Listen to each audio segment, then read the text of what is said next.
but might be. What is this? Oh, Oh, yeah, we just lost your video, of course. All right. So, how but yeah, about now? okay, yes, you're Am I back. back? Yes. All right, cool. I think we could definitely set it up for all three of us to do it for all three of us to do it for sure. It's no problem. We'll set that up. All right, cool, cool. So, all right, so yeah, might as well just get it started. You know what I'm saying? All right, cool. Oh, everybody introduce themselves the De La way. You guys know how it is. You know what I'm saying? So, everybody introduce themselves, please. Starting with Chase March in Canada. I am Chase March, and I be the host and producer of Rap Radio at 90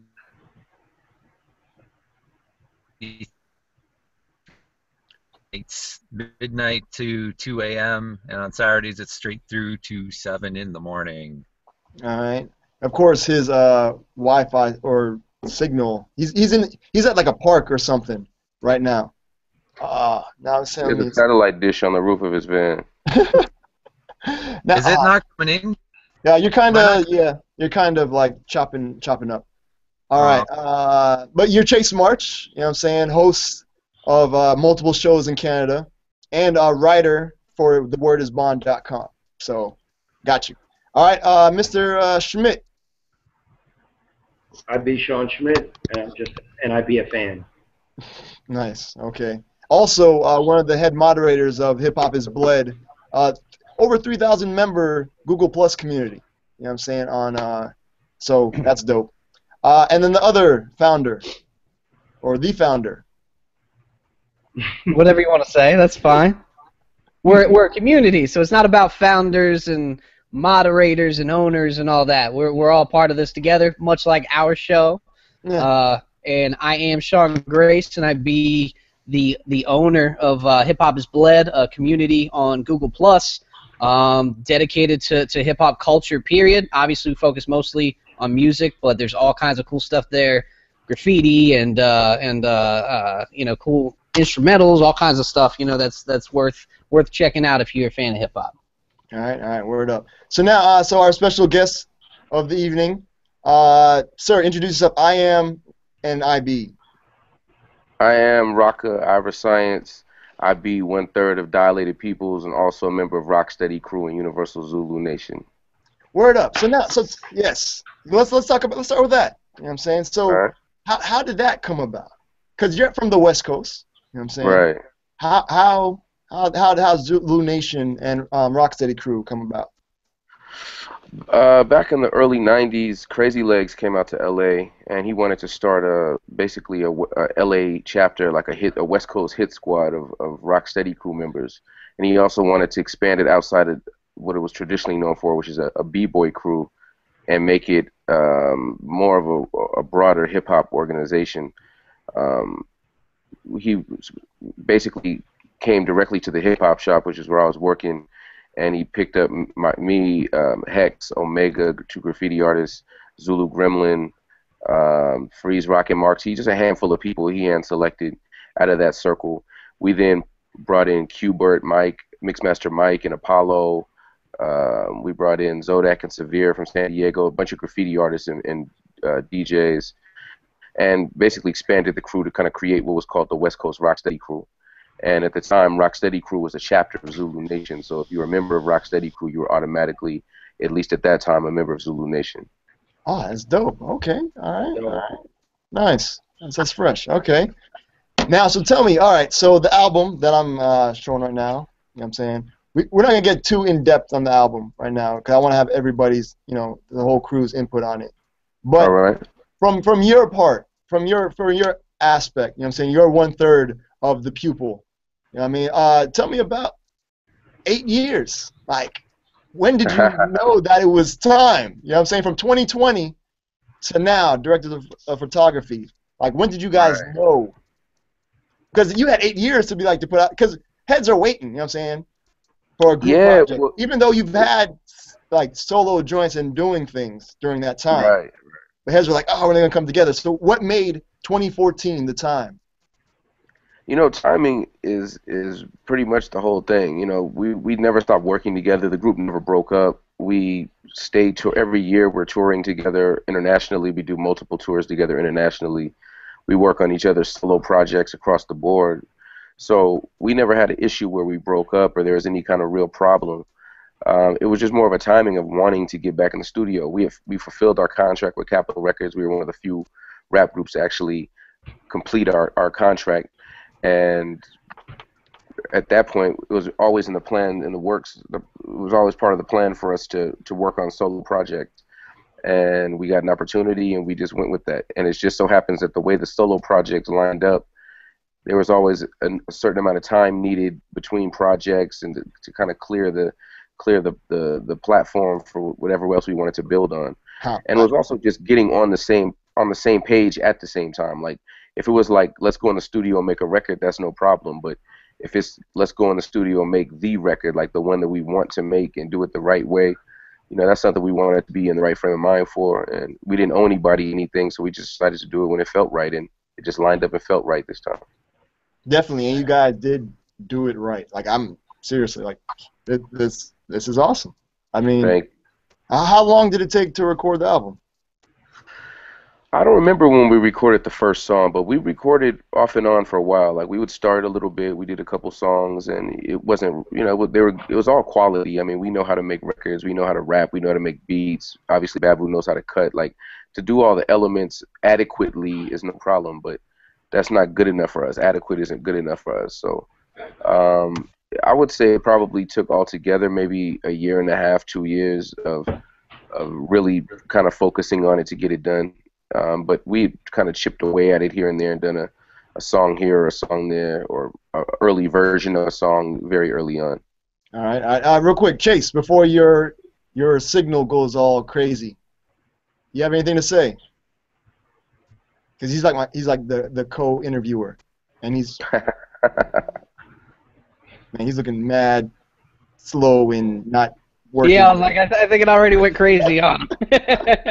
And he's frustrated now. I know he's been trying to talk to you guys for a minute. No problem. We'll try to make it work. Yeah. Technology. Yeah, I wanted to talk. Uh-oh. Oh! We got you, man. I wanted to connect it. My first numbers record. Does it not work? What? Damn. Oh. I don't know exactly what you said, but I will say, if you were talking about the Canadian connection, first of all, let me just say Canada is a beautiful place. I don't know where you guys get your border patrol officers from. You must train them somewhere else because they can't be Canadian, because every time I get into Canada, it's a beautiful, wonderful situation. I mean, you could get knocked out there, too, if you talk crazy to somebody, but other than that, it's a beautiful, beautiful place to go hang out. But, man, you wouldn't know it, man. I think they try to scare people at the border to make them go home. I don't know what it is. But aside from all that, shout out to the whole Swollen Members family, the whole Battle Axe team, everybody over there. That's a real family. That's counterparts right there. Vancouver's finest. We also good on the other side too. My man Cardinal Official and the whole Circle team, Solitaire, Tara Chase, Marvel, Chocolate. You know, that whole family over there too. So yeah, it's love. Canada's an incredible place, man. A lot of talent up there, and people sometimes get the wrong impression about it until they get up there and get served or whatever. So I always have a great time. All right, word up. So now, Not hearing me good enough. I don't know what's up with Chase, but so tell me about what were you doing? God, I know you dropped Crown of Thorns. You know what I'm saying? The Delilah EP, which was awesome. Also, the Crown of Thorns was dope, but the Delilah EP, I was like, yeah, we played like every joint off of there on the show. You know what I'm saying? Thank you. Can you hear me? Yeah, we can hear you, but we can't see you. You can hear me. Chase, Yes, is I that can you? hear you. Difference. Poor guy. But so tell me, like, you said you guys were touring the whole, like, in between. Yeah. What other, like, avenues of income because I'm trying to, I don't rap or nothing, you know what I'm saying? All right. But I'm trying to, because I know Cali seems to have all sorts of opportunities. Like, I'm broadcasting right now in Orlando, right? Cali just seems like you could trip over something and you're into a movie or something. You know what I mean? Yeah, like, that could happen. That could happen in Cali. it's people have definitely. I mean, that would explain a lot of how certain people got to be famous out there. They tripped and fell in it. Um, but yeah, no, there's plenty of that out there, out here, I should say. But I mean, it's not like. I mean, it kind of depends on what it is. I mean, it's also a place where there's so many people trying to make it. You know, pretty much anybody that's pouring you coffee or waiting on a table or valeting a car. Anybody that works almost any place here is either has some kind of aspirations of being a star or had some kind of aspirations of being a star. It's just like that out here. So the working class is also made up of a lot of people that are in that scene. So there's a lot of talent around. There's a lot of creative energy floating around. But you know, that's. I mean, you can say the same for New York and a lot of places as well. Cali is a special place for that, but it's a lot of fake snakes out here too. It's a lot of scams out here. It's a lot of nonsense. A lot of people come out here and get their heart broken too. So you know, it works both ways. Yeah. So now, like, because what I was kind of alluding to that you did the voiceover for a reality show for Red Bull for their BC1 B-Boy All-Star Breaking Reality. How'd that come about? Because I watched the joints. I was like, I know that voice. Okay, okay. Yeah, well, what happened was there's an event called the BC1, which is basically the World B-Boy Championships. They do it. They do qualifiers all over the planet all year long, and then once a year they have a World Championship. So I was invited to host the World Championship BC1 in South Africa, Johannesburg. I hosted in Paris for the Worlds. I hosted in Moscow for the Worlds. And then I hosted multiple local qualifiers. And then I also hosted the U.S. finals in Chicago and in Houston. So, yeah, it's one of those things where there's definitely a lot of talent on the scene as far as even hosting everything. But to be able to get out there and rock and host an event is a different kind of energy, a different kind of expertise. So I hosted those events, and from there, the people that were working on the TV show asked me if I would lend that same voice and that same energy to the reality show that they were doing. So I was basically the narrator for the reality show. I did the theme song for the soundtrack. And whatever I could do. I mean, I'm a rapper, but, you know, one of my first jobs for me, understanding my position as an MC, is not to be at the front of the stage beating on my chest. It's to be the voice of the entire culture. So if the B-boy scene invites me to be the voice of the B-boy scene and let them dance and shine how they shine, then I consider that an honor, and I go play my position. I got plenty of time to be the star rapper. Yeah, and I was speaking of the BC1, they just, last night, this morning, they had the North American finals. You know what I mean? Right, yeah, I hit Sway up. I just hit Sway up and told him to have fun and tell everyone I said peace. He was hosting that one. Like I said, I did that one for in Texas and in Illinois and for Chicago. So that's an incredible event. It's a great time, and the production value's high. The dancers, everybody's super cool. Great time. Because we had one here in Orlando. All right, which is dope. And I actually broadcasted the radio show from there. Nice. You know, from the venue. And the one B-boy that we interviewed ended up winning the actual thing. Nice. You know what I'm saying? Big shouts to the homie Tung Fu. Tung Fu, all right, real cool. You know what I'm saying? But I think there was because there's like a wild card or like another person that can go. I think it's like 2 from each person. You know what I'm saying? Right. Right. And Victor, you know what I mean, from Orlando, Florida, won it. So I'm kind of happy. You know what I mean? So we got Orlando repping in Paris. You know what I'm saying? Yeah, for sure. That's amazing. No, it's great to see B-boys support B-boys, a B-boy scene, much like the DJ scene did before that. Like, you know, there's something where people really have this idea that rap music and hip hop is completely synonymous, and you know, there's definitely rap music is definitely a part of the culture, but it's not the entirety of the culture. So when I see B-boys supporting B-boy jams and not waiting for a rapper to throw a concert to dance behind them, when I see DJs throwing DJ jams and battles and not just waiting for a rapper to ask them to go on tour, or graffiti artists putting together their own events and not just waiting for parking lot space or whatever, like when I see that, I think that's a beautiful thing, and that's people that really have a true respect and understanding for the big picture of things. Even though I rap and make music, I benefit from that on a certain level.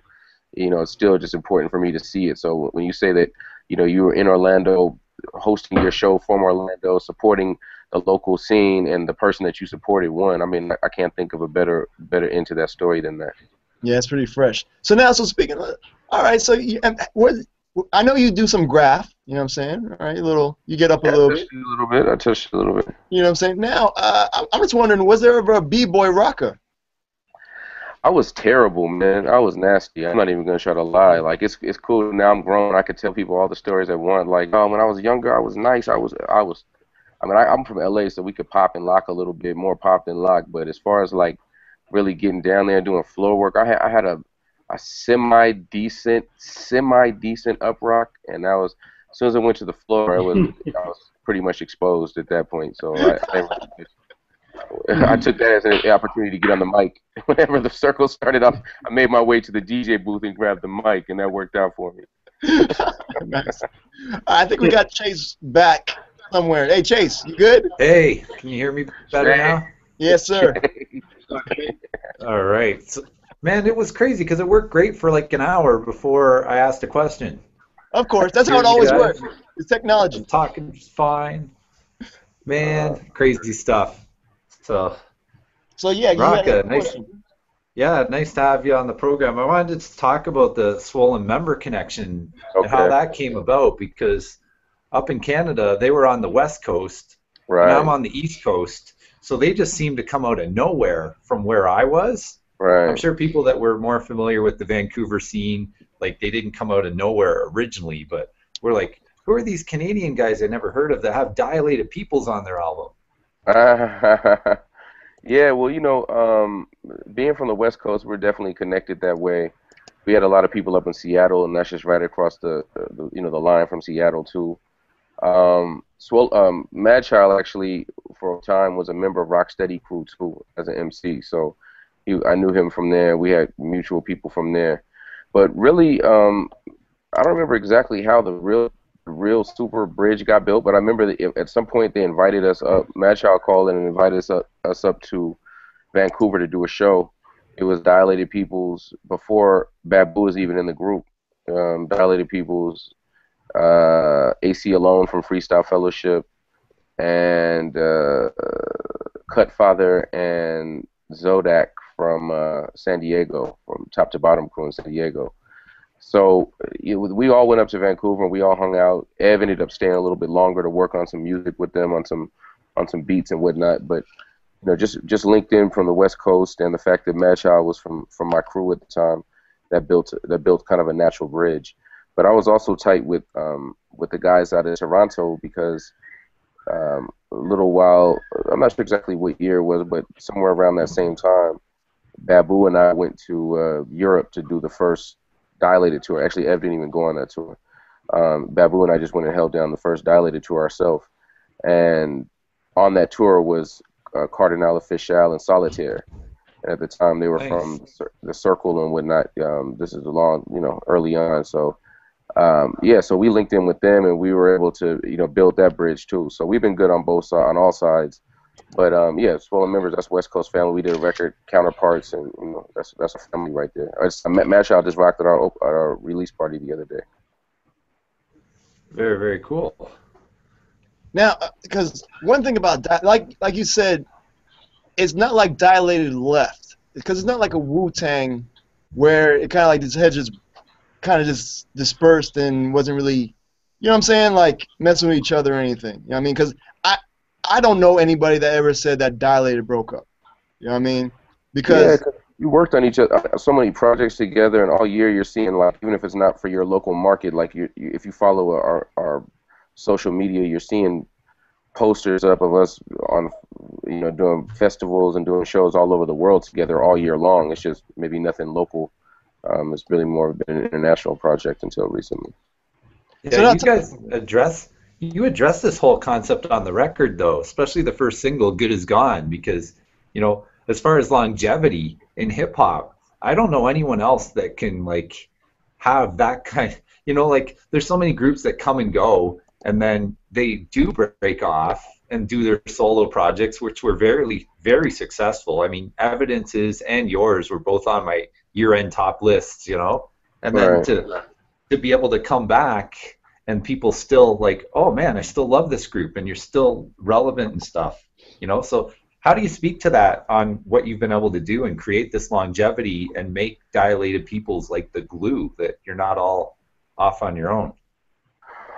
I think a lot of it is the fact that we have more respect for each other than we have need or necessity for each other. Like we are comfortable doing whatever we need to do independently, but we have a lot of respect for what we bring to the table when we get together. So we don't try to force each other to make that something other than it is. Like again, like just like for making this record, for us to just go make a record, it would have been no problem.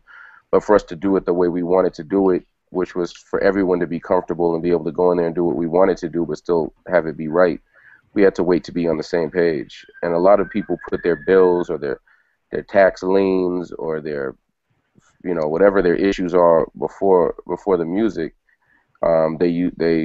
This is a vehicle to pay bills, or maybe they're even putting their ego, the ability to stroke their ego, whatever, before the music and before the group.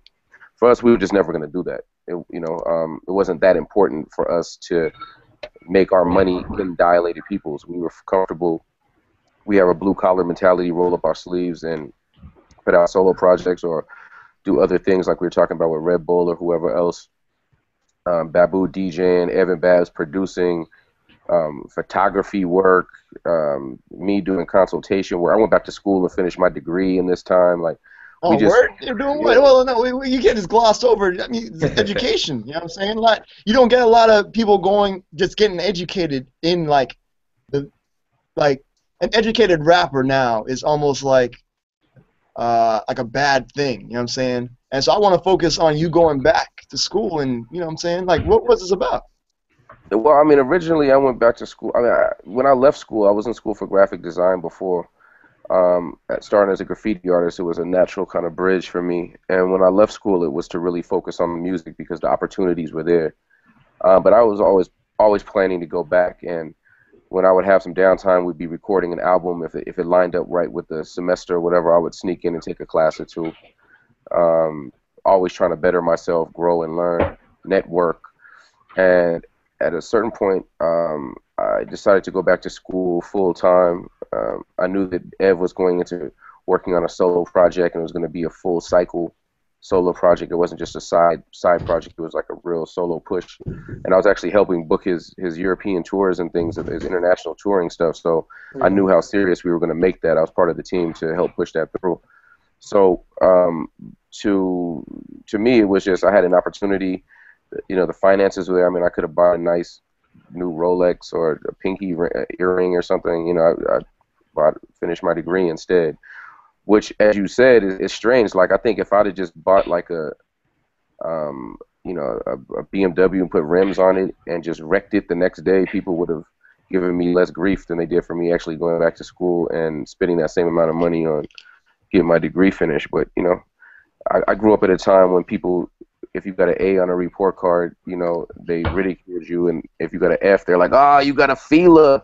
You got a D, like, oh, you got a 2 Diodoras and a Fila. Like, they would champion the ignorance, you know. So it wasn't anything new for me to deal with that type of thing. I mean, you know, I knew that I was doing what I needed to do for myself and for my future, and it actually benefited the music. Aside from taking the pressure off of me to have to make this the thing that keeps me forever or whatever the case is, I could go back to doing exactly what I wanted to do.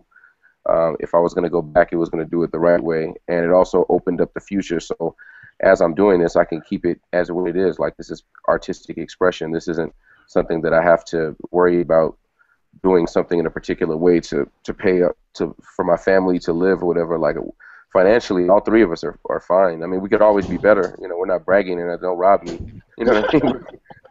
We're not. It's not like that. But I mean, yeah. We're stable. We're good. So, like, for me, going back to school was just to open up the future, give me a lot of options. Plus, I get bored easily. So I think I probably was just bored one day and just decided maybe I'll just go finish my degree. And, you know, once I start something, it's all follow through at that point. Yeah, I love this because, you know, even like back in the day, you know, like you said, you used to get teased for getting good grades and things like that. That still happens. You know, there's kids that, like, they would rather fail or scrape by, than trying to achieve and appear smart. And that really, I don't quite understand that, especially as an educator myself. Like Yeah, because Tracy's a teacher. I'm gonna, you know what I'm saying?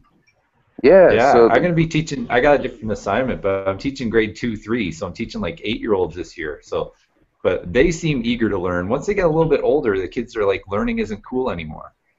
yeah, because it seems like the cool kids, the ones the girls respond to, the ones that are, they get their situation supplemented. A lot of times, they might be the ones that dress the freshest or make the most noise or whatever the case is. Like there's these things that happen where a lot of times the cool kids aren't the ones that are necessarily there getting, putting forth the best effort when it comes to academics. So, but that becomes who everyone wants to be. That becomes who the girls gravitate to. The guys want to be who the girls gravitate to, whatever, however it goes. So, that's definitely a big part of it. But I think a lot of times it's just the kids that don't do well, they look, obviously, I mean, it's probably pretty simple, but they're just looking to feel better about themselves. So either they're going to ridicule somebody else or they're going to link in with somebody and try to put a positive spin on something as negative as failing, failing in school, which is, obviously not a cool thing, but some kind of way it becomes cool in context. Yeah, see, big shouts to Ricky Ricardo in the chat room at it'sourshow.net. He says, going back to education is the best thing. He's doing the same. I mean, Yeah, so, I just hope we have like intelligent, rappers, like you said, Conscious, that can actually be an influence for kids to know. Like Rakaa says in Work the Angles, you say like, I never dummied lyrics. Yeah, it's all about communication, not a rapper's ego. Messages I sneak in, they seem to seep in. So like you're getting across some really cool stuff, and it's sneaking in, seeping into people's brains. So you can educate with rhymes, and you can let people know that you're an educated man. And I think I respect that. No, and I appreciate that. I mean, that was something that was important for me growing up. There's different ways to gain an education, but I feel like, if you're going to exist in society, which we all are at this point, you have to really be at least aware of the place education has in society, and also what education means. I mean, it's one thing, it's easy for me to just go memorize something. I mean, I can memorize raps, I can memorize whatever somebody says or facts or whatever the case might be. But when there's a teacher, when there's an educator that actually cares and is building the bridge to show people how they can actually be better from this, not just pass a test so the school can make more money or whatever, but you can actually tell the person wants the child to be better, to grow, and can see the effect that education has throughout the community.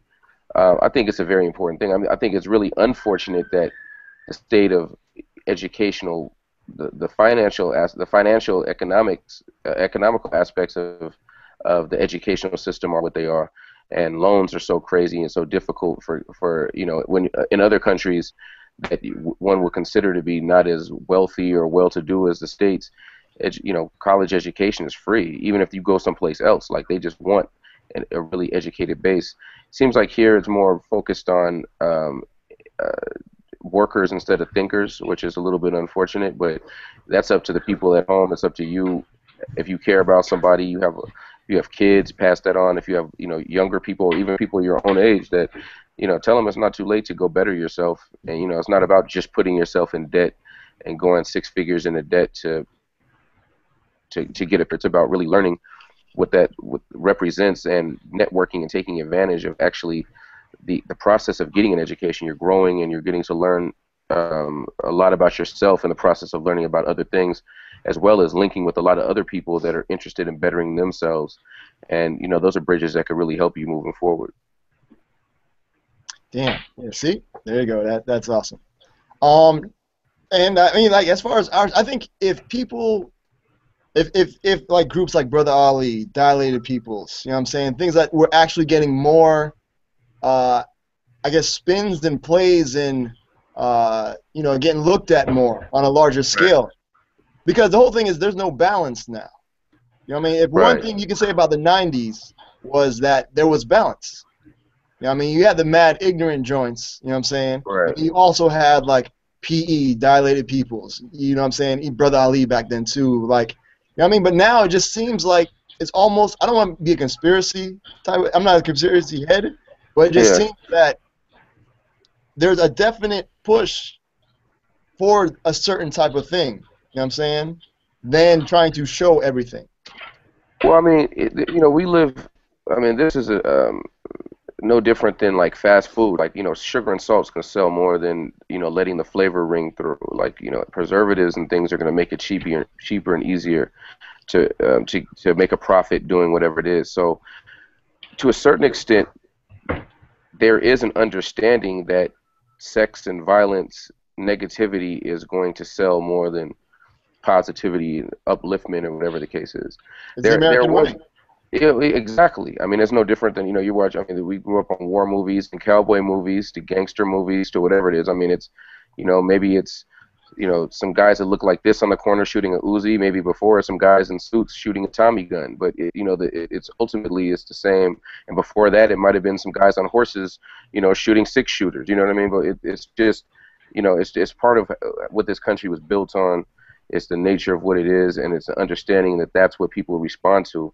So I think that people really understand that. When you talk about balance before, I think there was a balance, but I think one of the biggest things before was that there was also context. There was like, this is very adult, sexually explicit rap music, and then they would play the record, or not play the record, but at least you knew what this was. They knew this didn't represent the entirety of the culture.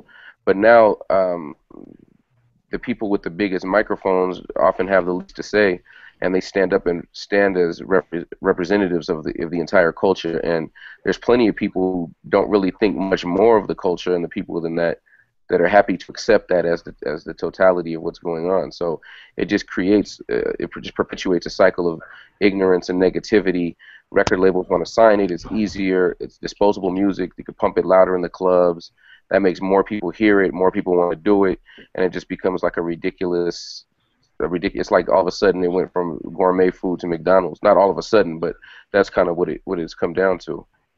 Yeah, and I think a lot of it is that okay, my whole theory is, all right, so it's the music business you know what I'm saying? And we Right. let them make it from a culture to music business. So that's why you started seeing, because before, old school videos, you see B-boys, you see graph, you would see MCs, and they're all kind of like together. You know what I'm saying? Like, it wasn't one in front of the other. Then they started like, oh, we can make some more money with this MC and stuff.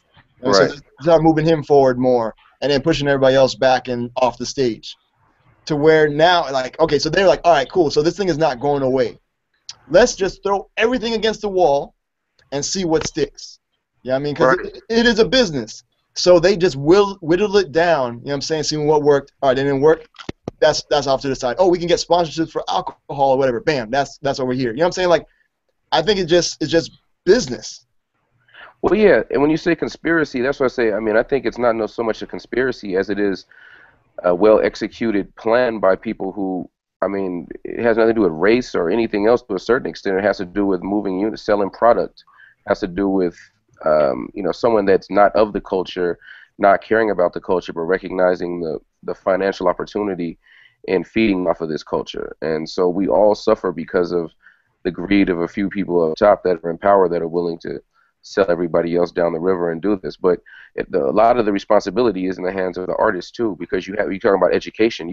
I'm not the first rapper with a college degree. I won't be the last, but that's that type of talk. Like, speaking of anything positive, these are things that are frowned upon by the A&Rs. They're frowned upon by the record labels. So you have very educated people consciously dumbing themselves down. Now, when you have a conversation with them, you catch them on an airplane and you have 10 hours to sit next to them and you talk about world politics and science and mathematics and everything else. You turn on their record and it's like, oh my, is this the same? This can't be the same person. So there's a responsibility of the people also to say, you know what, we're going to still do what's right and we're just going to figure out a way to push it harder. I think a lot of it is just the convenience of having the record label behind you, and you pay with that convenience. You kind of pay with your soul for that convenience sometimes. And it's just a sad state of affairs. But you're right. The record labels. It went from a situation where the streets were telling. For a long time, the streets told the record labels, like record labels, radio stations, video outlets, press, whatever, print outlets. here are the street champions. Here's who you need to be covering. Here's what's live right now. And the people listened until they figured out a way to flip the whole system. So now it's the record labels and mainstream media outlets that are telling people what's live and what should be popping in the streets. So, I mean, when you have that, and like you said, you have it going from the DJ being the star of the show and the MC being the voice of the DJ, to the record labels basically saying, you know what, we're much more comfortable with the lead singer. You know, so the rapper's the lead singer, okay, that's going to be the star. We'll push everybody else to the back. Everybody else is a stage prop. Tell his cousin to go DJ. Don't even put wax down there. Find some laser discs because they're real shiny and they'll look good on stage since they're not plugged in anyway. You know, and move accordingly. Like that became what the standard was. And rappers, you know, a lot of which are really ego driven, were all too happy to be forced to the front of the stage. You know what I mean? To be forced into the spotlight, to be forced to become the star.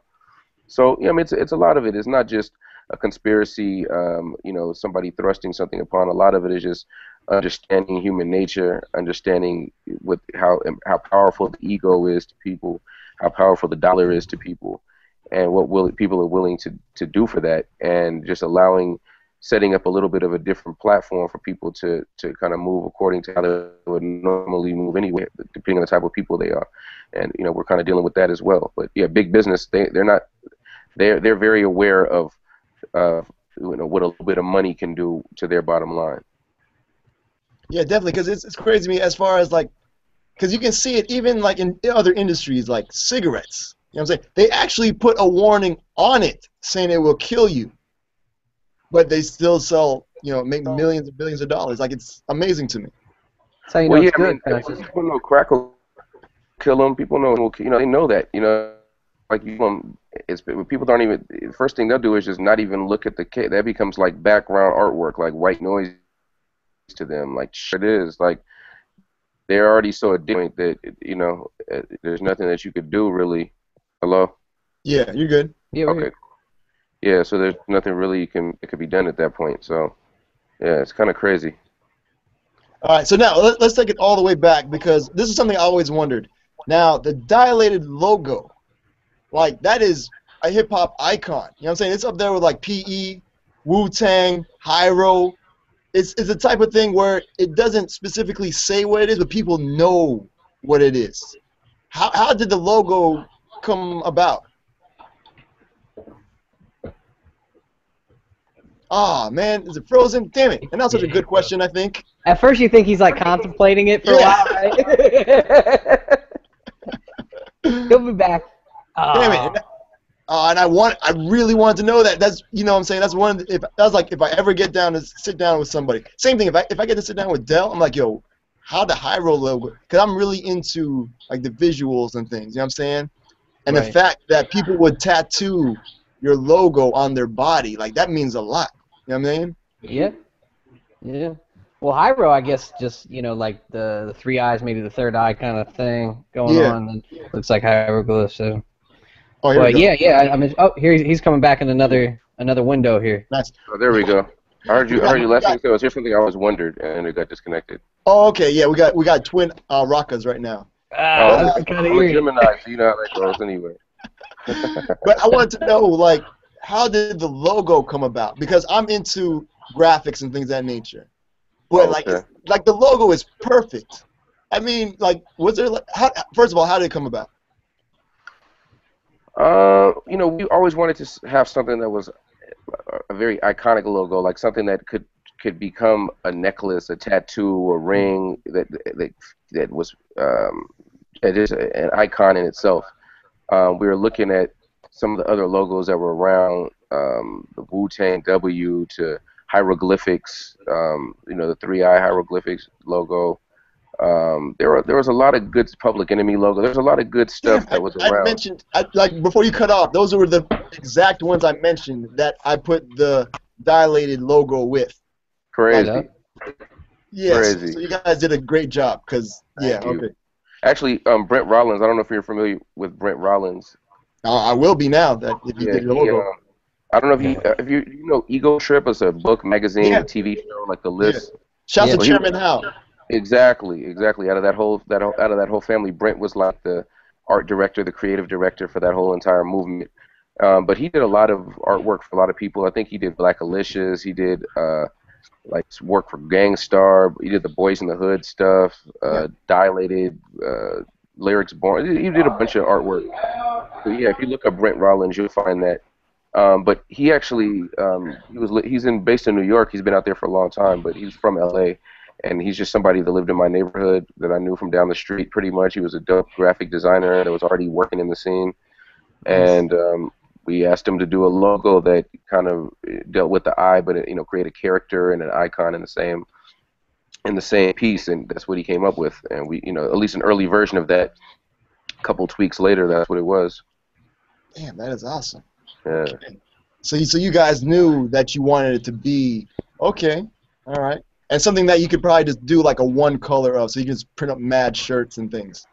Yeah, something that would work just blown up. Really, it would be striking and graphic, and if it was shrunk down, you'd be able to see it. If it was blown up, it would really pop. And me having a graphic design background also, and Evidence and I both being graffiti artists before we met as in making music, we met as graffiti artists. So both of us having that kind of background, like having that visual pop, is something that was always very important to us.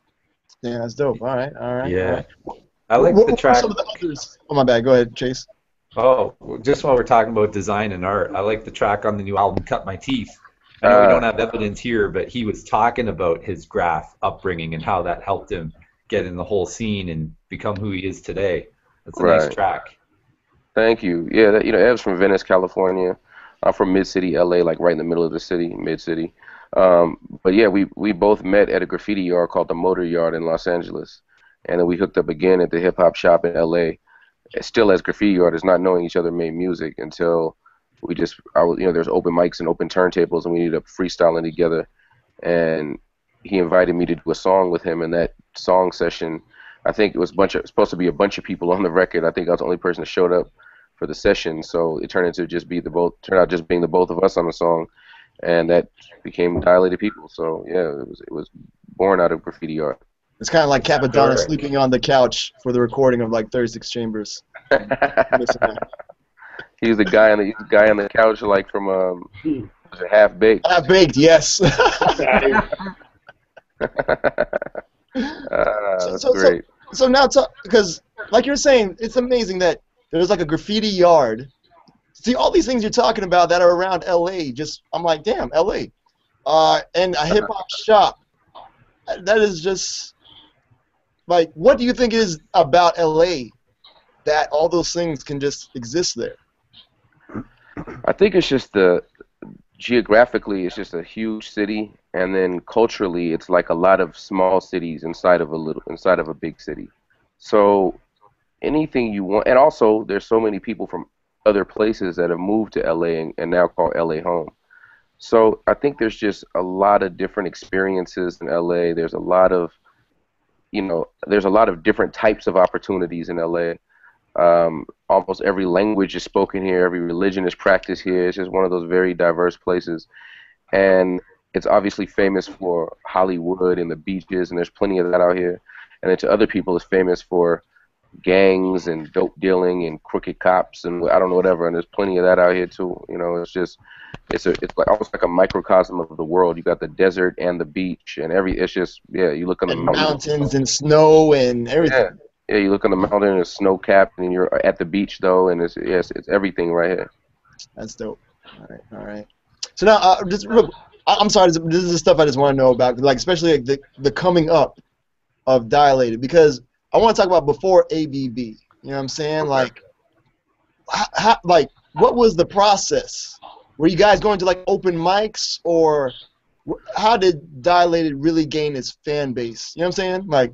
Yeah, no, I was with Ev already for a while. We had another record deal before ABB even, that I actually had to get us out of. I actually had to, my lawyer said that we couldn't get out of the contract. We were in a contract with Immortal Epic. Damn, man, you had a lawyer back then too. So you guys, like, business minded. You know what I'm saying? I know a lot of artists who maybe signed with some random local label or something, and have. Yeah. You know what I mean.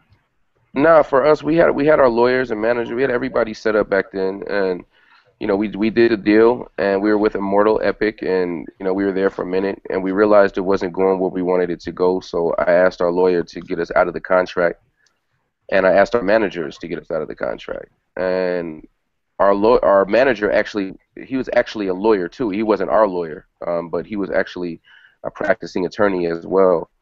So I figured I have my lawyer and my manager, who's also a lawyer, working on this, get me out of this contract. I was always told that, there's always a way out. Like, if you just got to figure out the right combination, press the right button, but there's always a way out. So I was going into it with that mentality. I heard back from management and from our lawyers saying it was ironclad. There was no way to get out the contract, settle in, just get comfortable. This is the nature of the music business, blah, blah, blah, blah.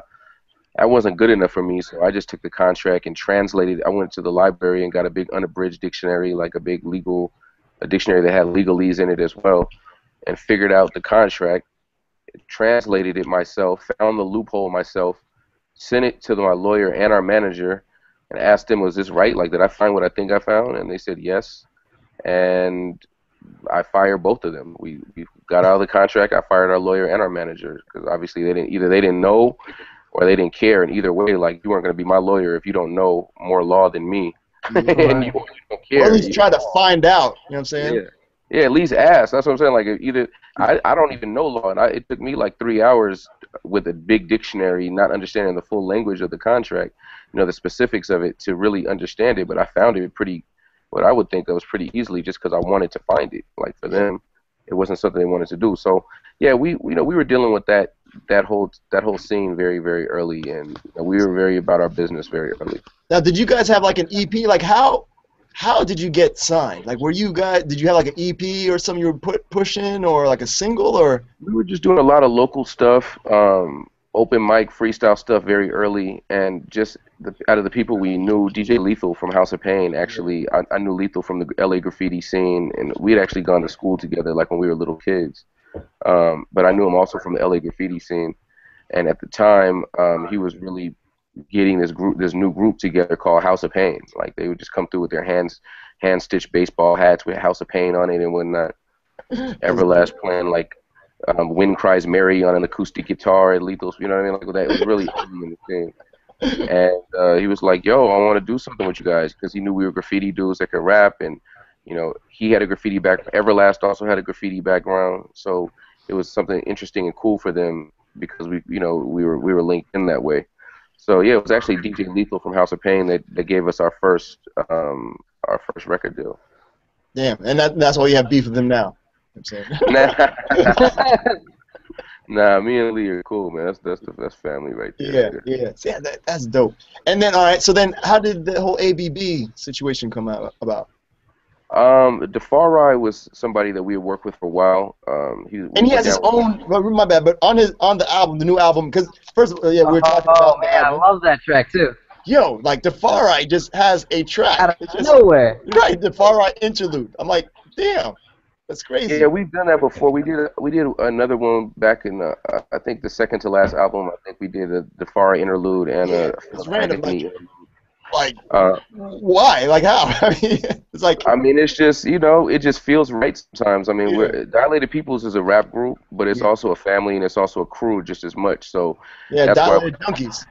Yeah, exactly. I mean, Dilated Junkies. That's Babu and Defari, and then Ev and Defari have worked on multiple projects before, on a bunch of stuff.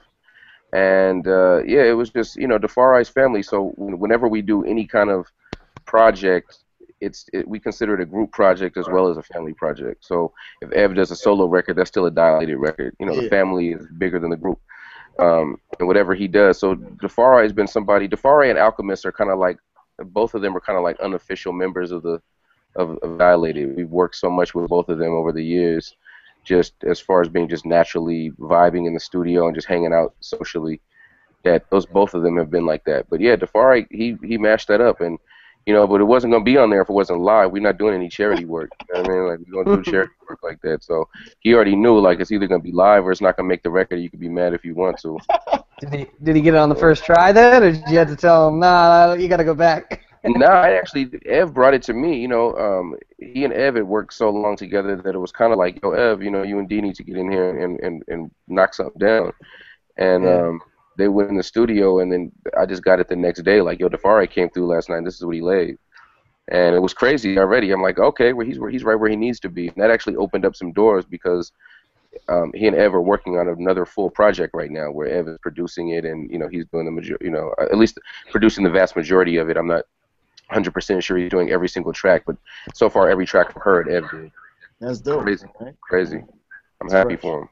Yeah, that's awesome. That's like that. The fact that you're like, yo, you are so dope. That on our 8-year hiatus project, you know what I'm saying? You're like, you ain't get a slot. That's dope. That's when you know it's like family.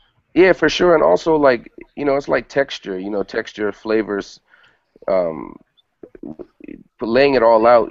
Dish for dish is not always. Everything doesn't always.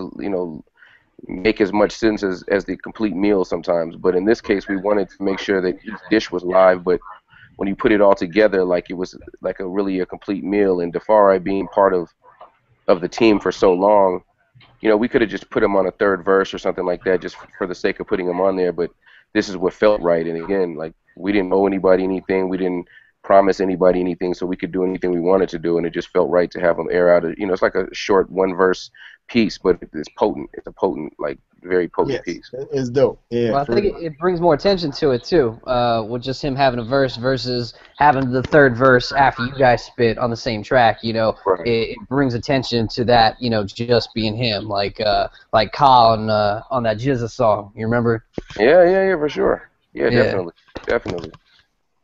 So okay, so now, so how did ABB come about, real quick? You know what I'm saying? Oh yeah, well, so basically, Defari, who's somebody we worked with for a long time, he was already he's from LA, but he went to school in the Bay Area, and so going to school up there, he got really tight with Benny B, who owns ABB Records, and that's where when he at one point Defari had a deal with Tommy Boy.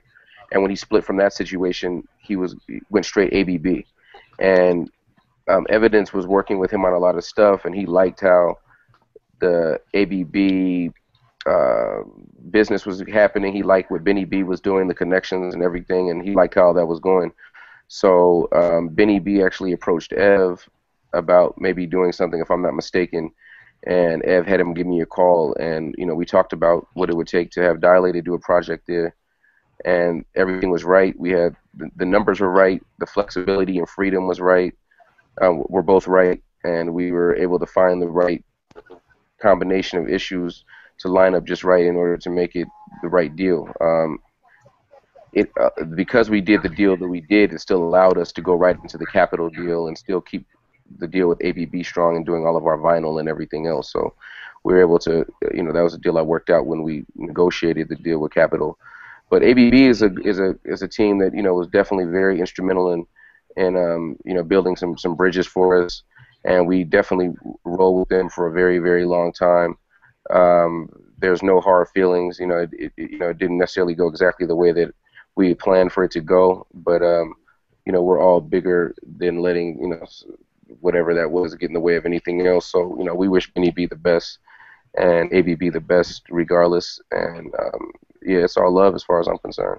That's dope. So that led into the Capitol. You know what I mean? And so this was like the major label debut. Like, this is getting Kanye West on an album, and you know what I mean, all this stuff. Yeah, that came later. I mean, the first Dilated album was kind of a collection of a lot of our 12 inches and stuff we were doing during that time, very raw. That was the platform, and then going to Expansion Team, we did. It was much more of a focused album, and a lot of people's favorite, up to date, depending on who people listen to. I really dug Platform, like that. Platform, yes. Very cool. Yeah, that was our first. That was like the base, and it's difficult, they call it, what is the sophomore jinx or something like that. After the Platform, people were like, well, are they gonna be able to come back and do something ill? So when we hit them with Expansion Team, with The Worst Comes to Worst and all that on there, that really opened up a lot of people's eyes, and that set us up for the next album, the Neighborhood Watch album, which was the one that featured Kanye.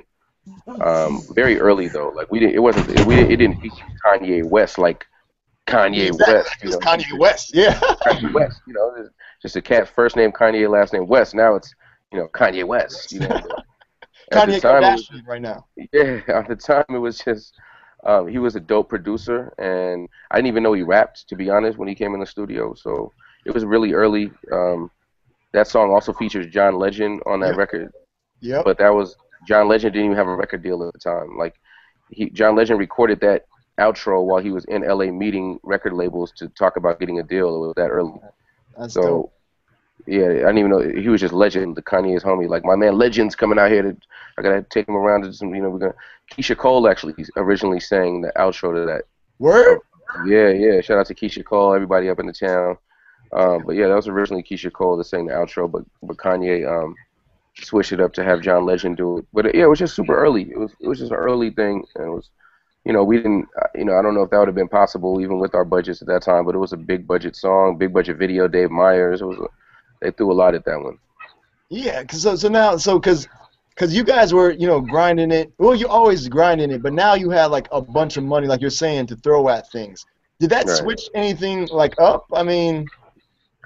Not really from our point of view. I think maybe from the record label to realize that, these records that we're doing with bigger artists or more established artists, one of them could hit. So let's spend more money on this, or let's start throwing bigger ideas at the board and see what happens. But it was just something that we were never really the type that wanted to chase that down. Like I said at the time, it wasn't like Kanye was a big celebrity. He didn't have his first. I mean, we were watching a Through the Wire video on his laptop. It wasn't even out yet, Through the Wire, and that was his first single off that record, if I'm not mistaken. Yeah. So, I mean, maybe Kanye was probably the only person that knew that he was going to blow up and be, a superstar solo artist. You know what I mean? Like, because he was like ghost producing for. He's probably around that time. He's probably still ghost producing for like D. Angeletti or something.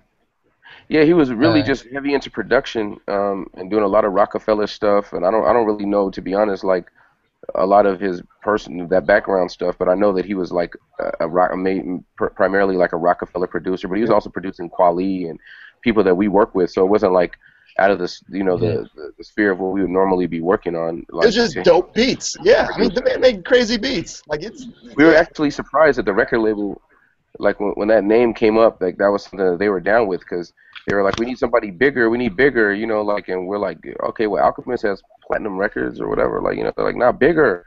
And so when it was like Kanye, we're like, the one who just to get by for Kweli, that Kanye? Like, all right, like, what I mean? We were like, all right, cool, like, that's how we looked at it, like, great, like, he's a hip hop dude as far as we're concerned, like, great. So we went in there and approached it that way, and he really took a bunch of time to really produce that record and did a whole lot to it after we finished with it, to build it up, because we're still boom bap dudes. We went in there to spit like we would normally just spit. And he actually asked, like, yo, I got a verse, can I get on this record? Like, it was that early. Like, I'm like, you rap? You know what I mean? It was like, yeah, I got a verse. He kicked it for me. I was like, yeah, that's dope. I'm not mad. Nice. Dope. All right. So now, then you guys got off of Capitol, and you just basically just went like indie. You know what I'm saying? Like, were you guys just sick and tired of just like labels? And I mean, I don't think it was that we were just sick and tired of labels, but we just realized that it wasn't really necessary for us to do what we're gonna do. We weren't really making pop records. We weren't really interested in chasing pop formulas around. The industry itself was gearing up to be more and more formula driven, especially with the internet coming up and really doing a number on the lower hanging record sales.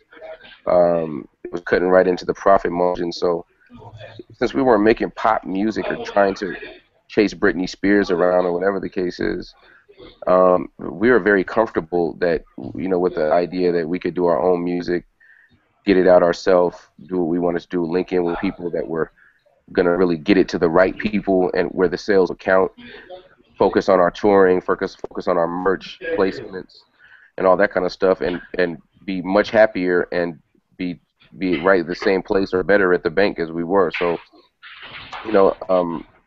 my ego is fine. Like, I definitely want to maximize what we do, and I don't need to be associated with a particular label to do that. You know, and I think a lot of it also has to do with the fact that people's attitudes towards record labels have changed too. You know, there was a time when we were coming in that if you didn't have a record deal, it was assumed that you were not capable of getting one, that you didn't make the music that was good enough, or you didn't know how to rock hard enough to get a record deal. So people would ask, why don't you have a record deal if you're so nice?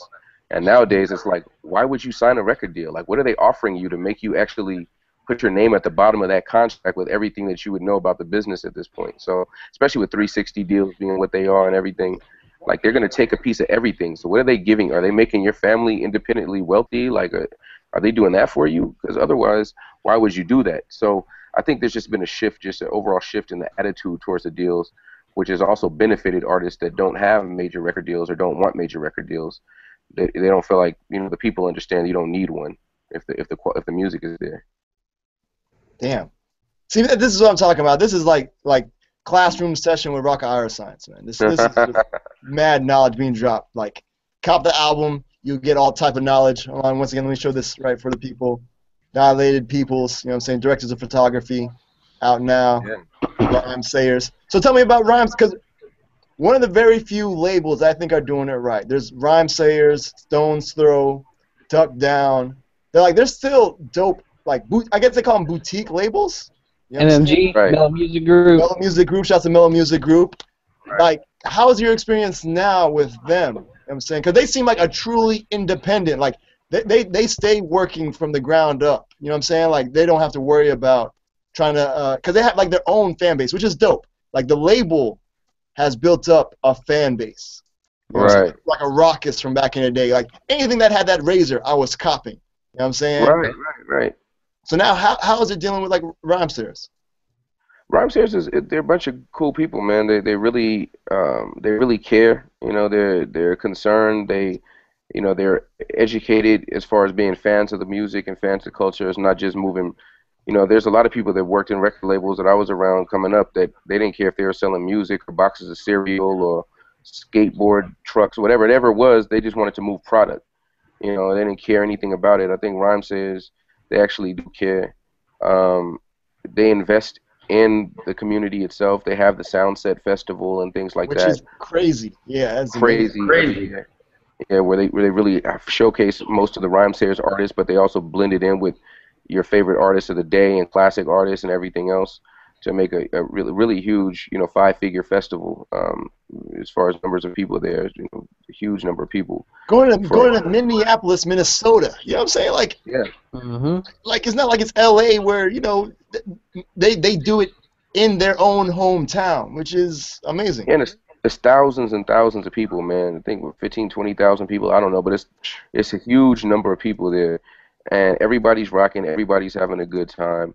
And that to me seems to be like what a Rhymesayer's strengths. I mean, aside from the aesthetic of, how the actual aesthetics that they're involved in, the quality of the product, the packaging and things that they're very known for. They also invest in themselves, and they really build bridges between their artists. It's not just you sign here because the people in the office want to move your product. You come over here because we feel like it would fit into the overall community, and either you're going to strengthen our community, you're going to expand our community, or both. Like, we're going to grow with you and you're going to grow with us, and it's going to make it better. So, to have Dilated be invited to be a part of that, it is a very, something that we definitely appreciate, because they didn't have to extend the invitation. I mean, we didn't have to go there either. We could have sold records on wherever we went to a certain extent. Yeah. We really felt like Rhymesayers understood what we're trying to do, that they themselves have a very artist-friendly perspective on things. They understand the integrity of the artist, and I think also our experience in working with them through Evidence's projects, solo albums, and the Step Brothers project gave us enough confidence to really move forward with them when it was time for us to get our thing together. That's dope. Damn. See? Wow. All right. Once again, Dilated Peoples, the album that people have been waiting for 8 years. You know what I'm saying? It's out now. Directors of Photography. And then Rakaa promised that we're going to have everybody to come talk. Oh, yeah. Because you have no idea, I wanted to play so many joints off of here. I'm going to play them on the show anyway. You know what I'm saying? But I wanted to get everybody's, input on it. But now, this was all part of my bigger. This is all part of my master plan, man. I felt like I wanted two dilated specials on here, and the only way I could do it was to come solo the first time, and then promise everybody would come back another time, so we could do this twice. Hey, if you want to come back anytime, just let me know, because you are dropping so much knowledge right now that anytime you want to what you have something you want to talk about, I will make a Rakaa corner. Let's do it. You know what I'm saying? You know, what's crazy too is that Dilated has never, as Dilated Peoples, we've never ever done a show in Florida that I can think of. Like, I know we've never done Miami or Orlando. We've never done like a Dilated Peoples concert. I think Ev solo or maybe Step Brothers has been out there. Ev has been here. Solo, and I've hosted something out there, but like we've never done a proper Dilated show in Florida. So we have to make that happen. Yeah, we're gonna do that for sure. We gotta do that for sure. Because you have my contact, I know some people. You know what I'm saying? I do all right. You know I was hoping somebody knew somebody. Yeah, we're gonna make okay. All right, we're gonna talk. The whole world right here on this panel right here. Somebody got to know somebody someplace. Right. I just know conscious. That's it. Now we're gonna make all right. So touring. Let's talk about touring. You said you guys are going to Europe on Wednesday, or something. Yeah, we go back to Europe on Wednesday the 20th. Yeah. Damn. So back to Europe. Like, how often are you guys in Europe? This will be, I think, our third or fourth trip this year. Damn. Like I said, we were there, and Babu and actually this will be our third trip. Babu and I were there. Well, we were there in November, and then Babu and I went back in like March, I think, and then Dilated just did a full tour in mid-June to early July. Before the J5 US tour. Damn. So we basically have had 2 weeks off since that, and then we're going right back to Europe. We have Hip Hop Camp in Prague, which is the biggest hip hop festival in maybe in Europe, definitely in Eastern Europe, but I think in Europe in general. Royal Arena in Switzerland. We're going up to a street through the street party block party in Munich, Oslo, Norway, Stockholm, Sweden, Vienna, Moscow, and Warsaw. So it's going to be a nice, we got 11 days. I think we're doing 7 or 8 shows in 11 days. So that's awesome. How did that come about? Because I want to travel too. You know what I'm saying? Like, I'm trying to travel. How did that all come together as far as that? You know what I mean? Like, to be able to tour to so many different places. Yeah, well, Europe is good in the sense that when people when people recognize that you have a good show, they're locked in. Like, if you can rock, then you can rock Europe. It's not so campaign driven. It is a big part of it too, but it's much more so based on the actual reputation that you have as a performer. So just very early on, really that first tour that I was talking about, where Babu and I went by ourselves, and met Boulevard Connection tour and tour with J5, like the first Dilated tour. We just went out there with the attitude, like, let's just go out here and stomp and just destroy as many stages as we can. So we actually set it up really early by rocking a lot of music festivals and clubs on that tour, and really just showing that we were like a straight hard rock kind of rap group. Babu was crazy on the cuts. I was spitting as hard as we could be spit. Like, we went out there to prove a point. So when we came back with evidence and everything else even stronger, it was even more. Like, the reputation was already there, but we even brought back more when we brought back Ev and came back ready to really do what we were out there doing. So yeah, I mean, we just went out there early and just spent a lot of time. And we didn't, a lot of people also, they really wait until they can't tour the States anymore. Then all of a sudden they start looking around the world for where they can make money, and they find themselves in Europe or South America, whatever. But we just took the time to build those bridges and reach out to the people while we were still, at the peak of what we were doing at that particular peak of what we were doing.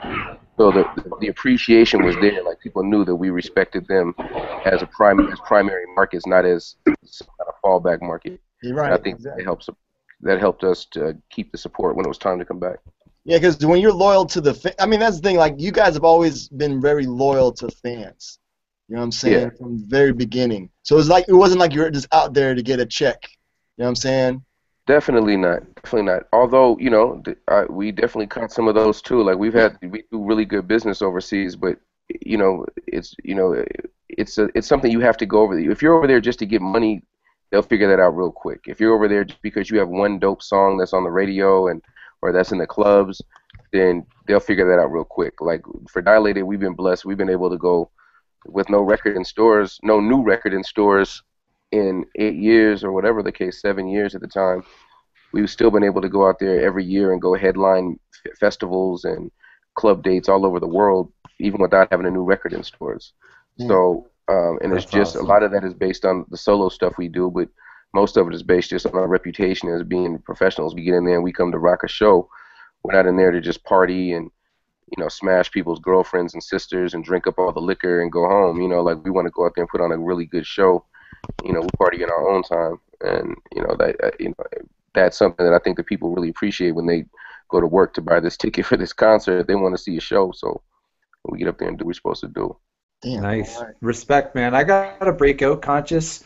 Yeah, so anything else? Thanks, Iriscience. Yeah, because we're going to end this off because, I mean, I know Rakaa has been, you know what I'm saying, thank you very much for taking the time out, you know what I'm saying, like, this is amazing. This is just like, it's really like us hanging out, you know what I'm saying, which is dope and just, this is fresh. You know what I'm saying? Yeah, for sure, definitely. But, definitely appreciate the invitation once again, man, and anytime, like, literally, no, seriously, anytime. You let me know. You got my email. Yeah, like, for sure. I want to talk about something. Today and try to set up something, maybe even while we're overseas or something. I don't know what the scheduling with you guys, how often you record, but we'll definitely set up something. I'll make sure that we're all either sitting in front of the same computer or that everything is set up LinkedIn ahead of time so that there's no problems. But yeah, this was fun. This was actually cool. I'm surprised. I shouldn't say I'm surprised, but I'm happy you guys are doing it. No, I mean this is what it's about. Like because right now we're actually over the airwaves in Orlando too. Right, You know what I'm saying? That's what they said when I logged on. They said this is going to be transmitted everywhere. So you click here if you agree with that, and don't put anything out that you don't own. and Chase is also going to play this on his shows in Canada also. I mean, so that. And then of course we're going to pump it crazy on Hip Hop Blood. Yes, sir. Definitely. Peace to Canada too. Shout out to everybody up top. We see y'all too. Yeah, I'm gonna cut this one up and put some music on it and make like an hour-long Rakaa special. I'm gonna air on Thursday. That's what I'm gonna do. So cool. Thanks, man. Real Much cool. respect. Appreciate This has been awesome. Play that frequent. I got a joint with Prevail. Just me and Prevail did a joint called Frequent Flyers. So play that joint too. Well, I need to get that too. I'm saying it's not just 'cause of Canada. I'm saying as long as it's dope, it gets played. That was a test. I wanted to see if he was gonna be like, yeah, I got that already. But he was like, no, I don't got that. Can you send that to me? Can you send that to me, I man? need that. Yeah, You know what I'm saying? I'll send it to you. I'll send it to you guys for sure. Wicked. Who do I have everybody on the same thing, or should I send it to one person? That gets sent You out can send it to me, and then I'll send it out to everybody. If anything, because If you have a link right here, you can post it right in the Hangout, but that's cool. No, it must be on the radio show first. It must be on our show first. I see. Yeah, but I need the Canadian content for my show, man. Like, Well, you know, I played a lot of Canada already. I played Australia earlier. I played like New Zealand. I played Japan. I'm trying to go to Japan, hopefully soon. I mean, yeah, representing worldwide. That's one of my favorite places in the world. I love New Zealand. Peace to everybody in New Zealand. All my Usos out there too. All the Maoris out there. Shouts to my man King Kapisi and everybody. Since you said New Zealand, I was just feeling nostalgic for a minute. nice. All right, cool. I got to go back to the fam, so catch you guys later, man. All right, Sir Beezy with your lamp in the background. Look at you. Peace. He's like, I had to come in the house. The car wasn't working right. This isn't even my house, but it's all good, man. Is that true? It's somebody's house. Yeah. You guys got Wi-Fi? All right, I'm gonna be here for an hour. I thought that was just like from Bowling for Gotta Columbine. make it work, man. It's dilated. It's our show. It's the word is bond. We got to make it work, you know? Great, man. Great deal. That is I dope. appreciate you guys for sure. I'll send the song out ASAP today, and you guys can just forward it around. It's Prevailing. I did the record. I think Babu produced. Yep, Babu produced it. Dope. Nice. All right, word up. So again, Mr. Iriscience. You know what I'm saying? I want to make sure I said it right because I know on the album, Davey D be slipping. You know what I'm saying? Shout out to Davey D. Yeah, Davey D's not listening to it. He doesn't listen to our album either. If Davey D listened to the record, he would have been called me and talked crazy to me already over there. That's why I know Davey D hasn't heard the record yet.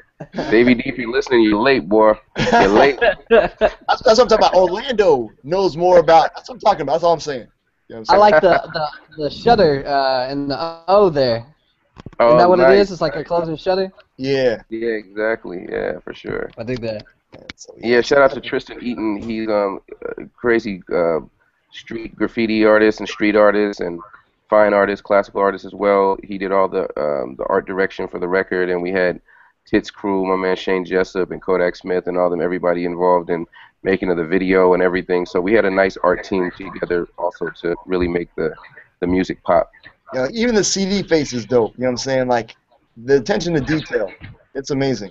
Thank you. Yeah, it's all important for us. It has been a long time, and we weren't in any rush, but we wanted to make sure it was worth everybody's time and make sure it was worth the wait to everybody when they get here. So. I didn't want to show because I wanted to go through the cards. You know what I'm saying? Like when we play the joints, but like, that is amazing. Like that. Great. Wow. And they have like a story behind them on some of the joints too. It's great. It's really thematic, you know, like you stick to it and you put it into the entire package as opposed to just the album. Like, I mean, the music part of the album, like the whole thing is an experience, and that's what I really like about it. So yeah, I mean that's what music's supposed to evoke, and that's what nowadays with everything being so digital. If you're selling the actual physical copy, it has to be a bit of an experience, I think, for people to get over. Otherwise it's more convenient. You just download it, So yeah, exactly. Give people a bit of an experience. So yeah, it was well worth it. Best money I spent. Yes.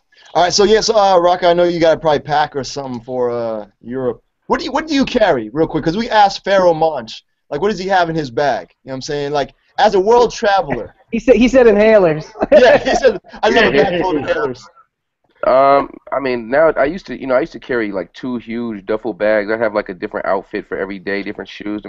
Now I'm like, okay, what shoes can go with the most outfits? You're trying to pack as light as possible. Like a couple, I'm all Dickies and Chucks. I got a pair of New Balance.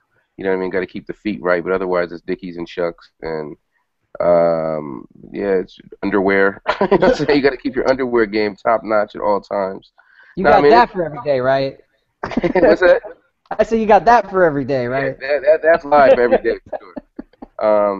But other than that, man, we don't pack anything crazy. I mean, to be honest, I'm usually like the dude that's in the middle of a snowstorm, and I don't even have like a big jacket. You know what I mean? I'm from LA. I grew up between LA, Hawaii, and Arizona, so I don't really even own like a snow jacket or anything. I just got the mean face with like a breaker and a mean face on and some Dickies in the middle of a blizzard, like so. I'm horrible. Evidence just wear shorts all the time, right? I've never seen him in pants. Babu also. I've seen Babu in snow in shorts on accident. Short no-show socks and but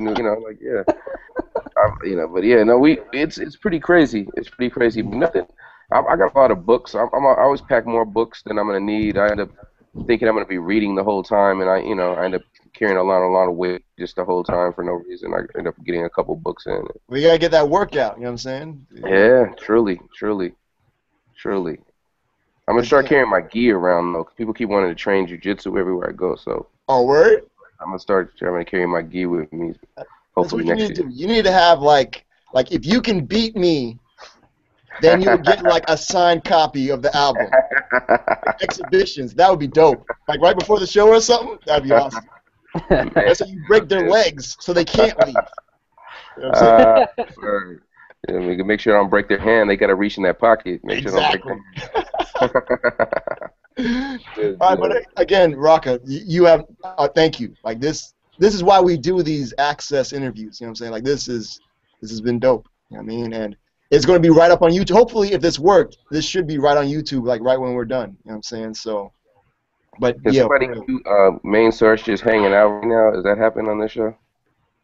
We've had people like Pharaoh. We spoke to Pharaoh for like an hour and a half, I think.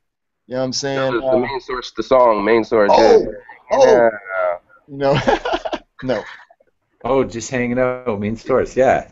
Good Yeah. song. Yeah. Can you get that? Can somebody splice that in somewhere around these on one of the replays? All right, Chase, that's on you. I'm too lazy on, to edit things. All good, man. No, I appreciate everything, you guys. Thank you very much. You already know. And I want to apologize in advance because there's going to be a whole lot of tweets with your name, with the real Rakaa. That's going to be blasting out. So I just want to apologize in advance. You know what I'm saying? So just, be well aware. No problem at all. I appreciate it again, man. And it's the real Rakaa on everything, right? Pretty much. Yep, exactly. And it's therealrakaa.com too, right?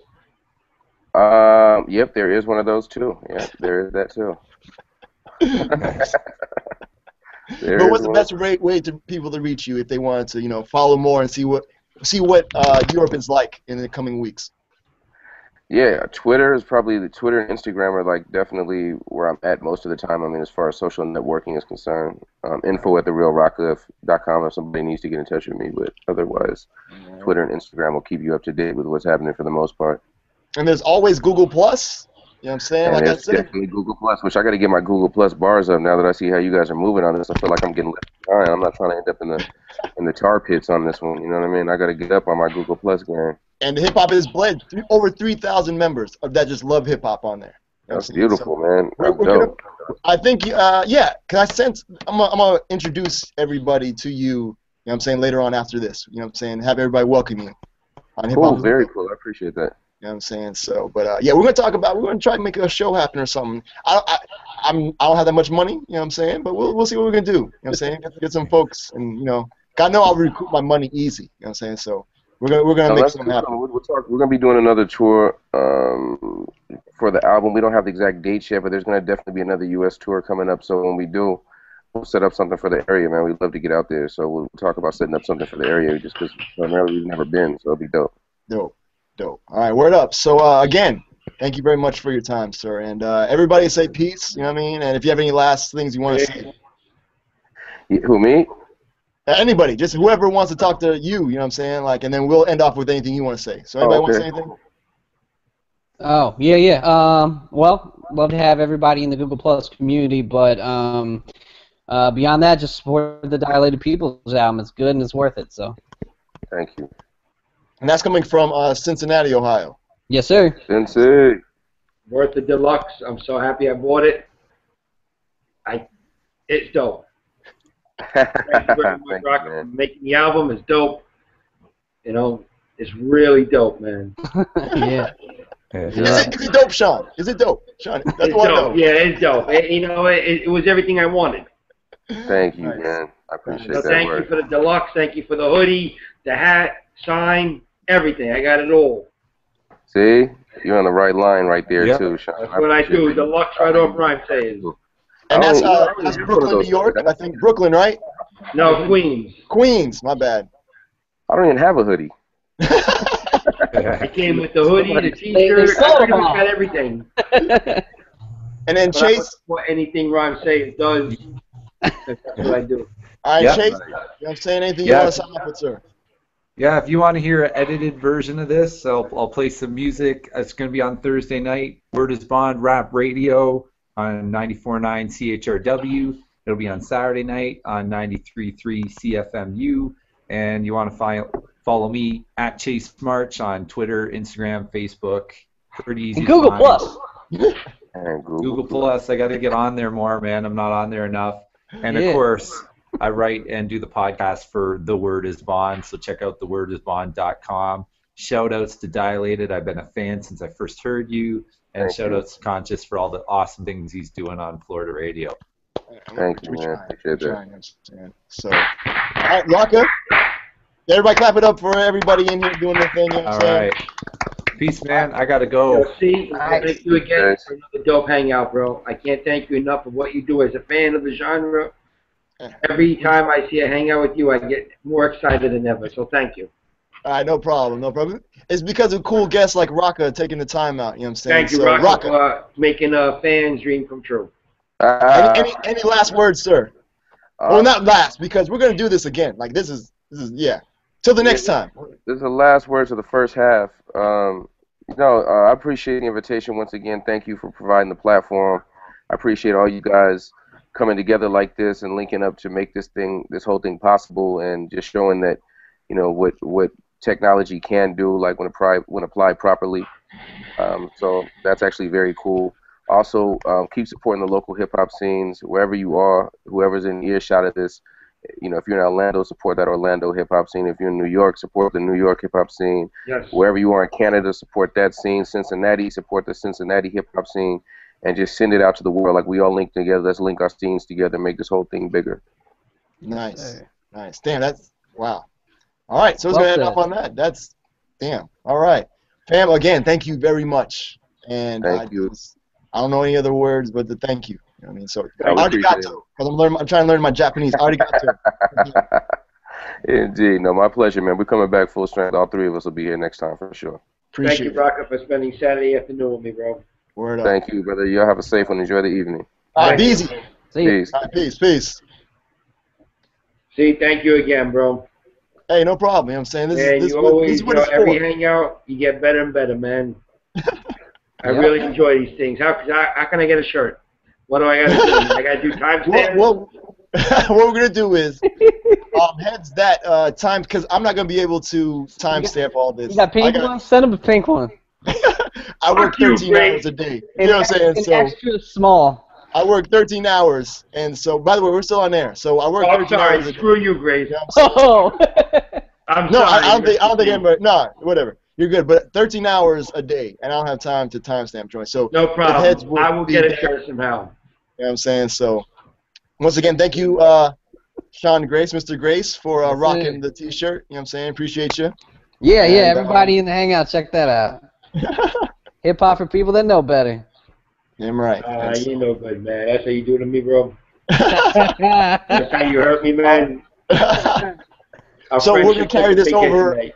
on the Hip Hop Is Bled community, and so if you want to hear these guys argue, and a lot of dope hip hop is bled on Google. Thank you, Steve. Thanks again, problem. Steve. Have a great weekend. All right, y'all be easy. All right, So we're gonna great. get back into these joints. I got like 20 minutes more to just play crazy music for the folks out here in Orlando and online podcast. So I'll be y'all checking be out the easy. podcast. Appreciate it. Peace, peace. That's right, on the podcast, Stitcher Radio and iTunes. So word up. Yeah, so thanks everybody. I'm gonna get into some joints, and big shout out to Rakaa Iriscience, and that was awesome. So word up. I'm gonna make heads look even more forward when we have all three of them together. Dilated Peoples. All right. So yeah, that's right. If you could timestamp the video for me, because I've got a lot of work to do, and we just talked to Rakaa Iriscience for like almost 2 hours. So if you could timestamp the certain parts of the interview that you liked, you know what I'm saying, of us hanging out, you may get an Our Show T-shirt. You know what I mean? So, all right. So thank y'all once again, and I'm going to stop this broadcasting. All right. Y'all be easy. Peace.